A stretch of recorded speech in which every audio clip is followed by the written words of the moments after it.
Isn't it the greatest feeling in the world when you have a strong dislike for someone, but now everybody does, and it's for legitimate reasons? See, you may be thinking, oh, this guy just hates Arlo because of one video. No, I've disliked this guy for years now. Is this man serious? It's 2025 and this man's beefing with a puppet?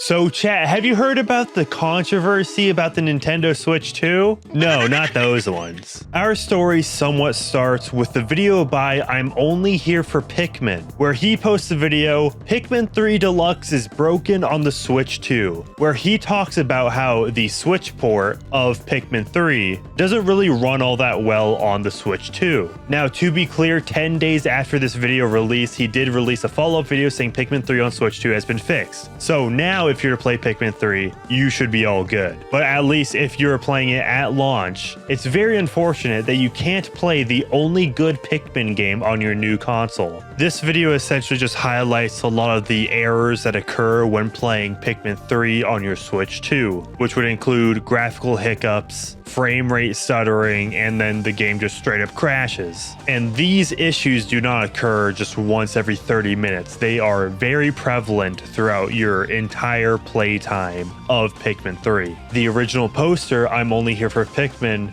does highlight how in the Nintendo Switch 2 eShop, Pikmin 3 is available and listed as compatible with the Switch 2, which for those that are unaware, it is entirely possible for Switch 1 games that are not compatible with Switch 2 to block you from purchasing on Switch 2. The main example that comes to mind is Gang Beasts, because for some reason Gang Beasts cannot be played on Switch 2. If you happen to find it on the Nintendo Switch 2 eShop, it'll just say, nope, you cannot even buy it. Which I feel like in this situation, the Steam Deck compatibility rating would probably do the trick, you know? But, you know, Nintendo has to, like, appeal to children. So here comes Arlo, making the big defense for Pikmin 3 on Switch 2. He somewhat responds to the video without dropping the name of the channel or the video. He basically just does a whole people online are saying this. And Arlo posted to his SLOP channel saying, is Pikmin 3 Deluxe borderline unplayable on Switch 2?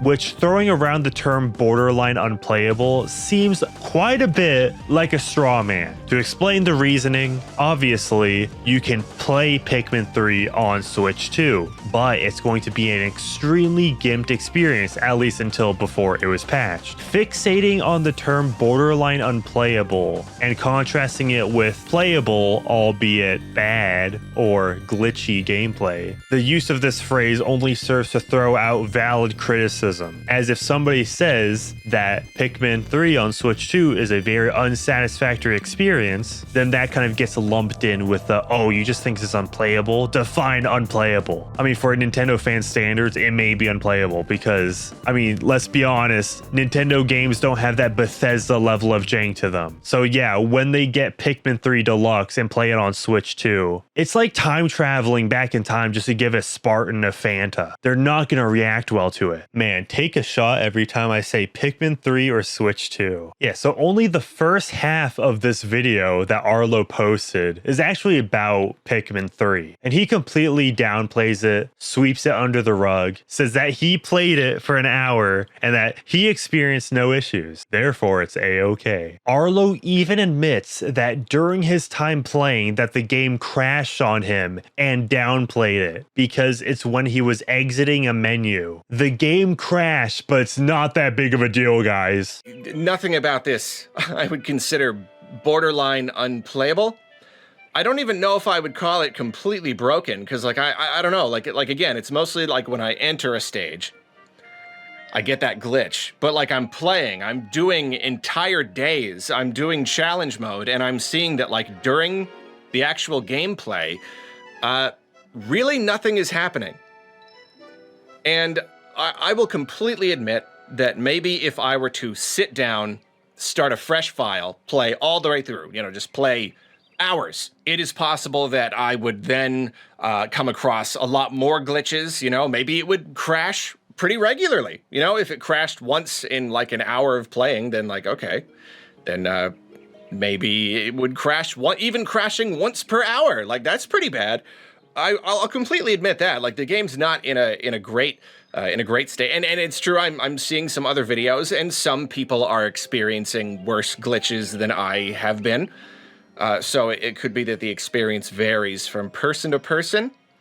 I think the thing is, I don't know, calling it borderline unplayable seems a little disingenuous to me at this time.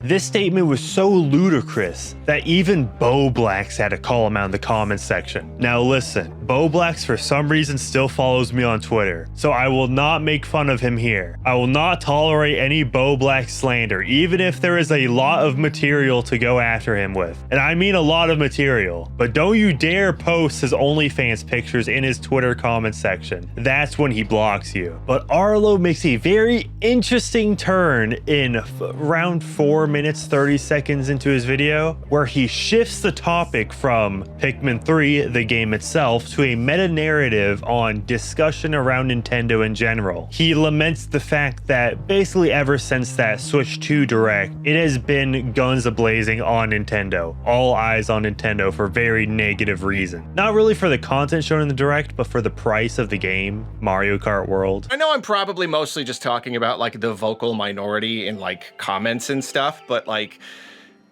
it's just, this is yet another thing where everyone can be like, can you believe Nintendo is selling this? Can you believe that they would allow this to happen? They're selling this game for $60. This is just another piece of evidence that shows how horrible and greedy they are. So what Arlo here is doing is conflating this one Pikmin fan, which mind you, his name is I'm Only Here for Pikmin. This isn't him grifting off of Nintendo Switch 2 hate. He is a Pikmin fan. His channel is very much Pikmin focused. Of course, he's gonna play a Pikmin game on his new Switch 2 console. And considering his channel is centered around Pikmin, I think it's fair for him to report about a Pikmin game running poorly on a new console, which frankly, he's the only one on YouTube I have seen talk about this subject, about Pikmin 3. All the rage baiters and the grifters, they'll talk about the prices all day, they'll talk about online subscriptions all day, but something as niche as Pikmin 3, that's gonna go way out of their radar. I do think it is valid for Arlo to have a conversation about rage bait grifters and misinformation that is being spread about the Switch 2. But springboarding off of the topic of Pikmin 3 is not the way to go about it. Arlo throughout this entire video is just assuming a level of vitriol that he never backs up. He never shows any of the comments about Pikmin 3 specifically. So the entire video is just a very people online are saying this and they are going too far, even though I will not show those comments and who's going too far. The whole Nintendo discussion right now, it's getting a little, I don't know, it's getting a little bit icky. It's kind of like now the equilibrium is off. Of course, there are people who criticize the Switch 2 in very bad faith. Those who are being disingenuous and weren't really going to buy it anyway. And those who have rage bait about the Nintendo Switch 2 for clicks, see my video on Mudahar, has very much made the discussion around the Switch 2 very toxic. And frankly, if you were to just post about having the Switch 2 online or even just have it out in public, you will be treated worse than a Jew during the 1940s in Germany. But it is very disingenuous of Arlo to lump in the actual criticism of Pikmin 3 from a Pikmin fan channel and just lump that in with all the Switch 2 rage baiters. The channel I'm Only Here for Pikmin would respond to Arlo and mention him directly, of course, considering that he even says in the video himself that Arlo lifted quotes directly from his original video. So now Arlo, whether he intended to or not, is sending a bunch of hate and accusations towards this I'm Only Here for Pikmin channel because he spent more time complaining about the people complaining about their game not working on the new console than he did ever giving any sort of grief to Nintendo. Of course, since Arlo got so much backlash for his initial SLOP video defending Pikmin 3 Deluxe, Arlo just had to make a response to the response to his video. And he even did the whole I didn't want to make this video thing. When I read enough of those comments of people just telling me to shut up because I'm stupid, I don't want to read anymore. You know, I don't want to watch reaction videos about this. I don't want to go see the social media posts talking about how stupid I am. You know what I mean? I'm willing to listen to criticism, but I can only take so much of that before I just shut down and I just go, okay, I don't even want to talk about this anymore. So it's been one of those cases where just like, yeah, if I missed the mark, I want to know, but like I can't even engage with this.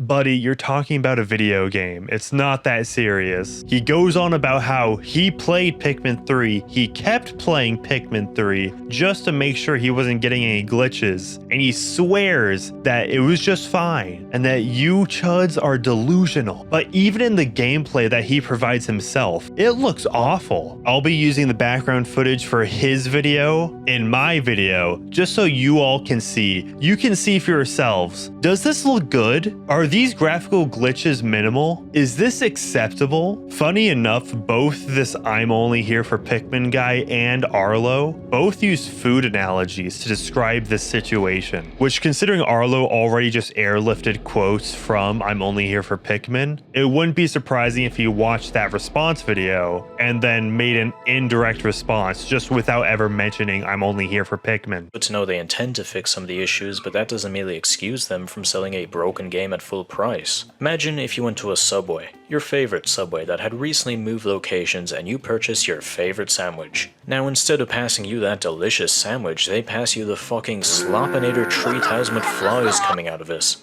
And when you went to complain, they said, sorry, we'll get you a better one in the near future. Would you be a satisfied customer, and would that make the Slopinator 3000 with flies acceptable?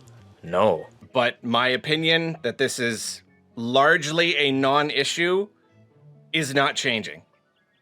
Because Nintendo has acknowledged it and is going to fix it. You know, this is, what's the good analogy? Kane, it's you're at a restaurant and you wanted your burger without pickles and you got your burger with pickles and they're like, we already know and we're already fixing it. You don't got to get upset about it. Like, it's already in the works. So, like, I don't see the point in getting super mad. This whole response video is such a half apology, half defending his position. He somehow made the situation worse. He doubles down, yet does the whole, like, I empathize with your position. He'll apologize for downplaying this issue with Pikmin 3 in one breath, but the very next sentence, he'll just completely ignore the existence of such a player base. And if it is affecting you, I don't want to invalidate your experience. I'm looking at the big picture here. Out of the couple million people who bought Pikmin 3 Deluxe in the first place, how many of them are like really super actively playing right now? Not because of any of the outrage, not because of all this situation, but like they just were. They just happened to be playing it. And then out of all those, how many are playing on their Switch 2 when there's only been a 3 or 4 million Switch 2s sold overall? So that's and then from there, how many of those people are specifically playing Bingo Battle only? And out of those many people, how many are having problems? And how many are like me? I've been playing and I can't find any game-breaking problems. It's just not happening on my system. Again, maybe it is for you, but I just can't. Like, this footage that you're seeing, this is the worst of it. Which, to be fair, he's not completely wrong. Who's playing Pikmin 3 on Switch 2 in June of 2025? That is an insignificant amount of people. And considering that this issue has already been patched, it would have gone away. People would have already forgotten about the issues with Pikmin 3 on Switch 2 if it wasn't for Arlo defending it. And now, this will always be a stain on his legacy. And towards the end of the video, he provides his safe, edgy criticism of Nintendo. What I mean by that is really criticisms of Nintendo that literally mean nothing. Like, just listen to this. I'm having a hard time with all this outrage business. I am. It just, the more you do it, the more it just grows a little tiresome.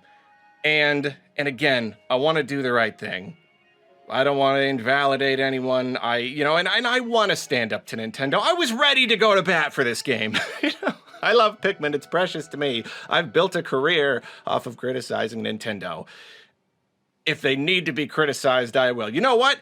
They fired Princess Peach voice actor. That stinks. That stinks. They're like replacing all their talent with younger people. That's annoying. Leaving people out of credits. That stinks. I don't like that. That's not a good move. That's not a good look for them, you know? And let's be honest. Does anybody care about the Princess Peach voice actor situation? Genuinely, is anybody boycotting a Switch 2 because Princess Peach's voice actress was replaced in Mario Kart World? If you say yes, you're straight up lying. That is not the reason. You might as well just say you're poor. The difference between the criticisms like, oh, Nintendo defends their intellectual property, they go after ROM sites that are sharing their games that they sell, and criticisms like the Pikmin 3 running poorly on Switch 2 is that the criticism of Pikmin 3 is about how the game runs. The Nintendo game runs on Nintendo hardware. That is the issue. It is affecting the customers of Nintendo, whereas nobody would have told the difference between Princess Peach's old actress and new actress. Like Rosalina was already recast 3 times at this point. Did any of you notice? No, you didn't. Now that I've told you, do you even care? No, you don't. So this is just a complete deflection on Arlo's part. He's extending an olive branch to the criticism, but it's fake and flimsy, and if you grab onto it, you will fall. So for that reason, I must say that Arlo is a total fraud for making a huge deal about graphical issues in a Nintendo game that, as I'm recording this, has already been patched. So now he just made himself look like a fool for defending the state of a game that would be updated to fix the issues with the game. But I'm sure this is just going to be something that everybody forgets about in a month, except for me. I will remember, and I'm making this video so you all do too. If you would like to financially support this mission of me beefing with a blue puppet, then please either hit that join button, or I guess it's called subscribe plus now.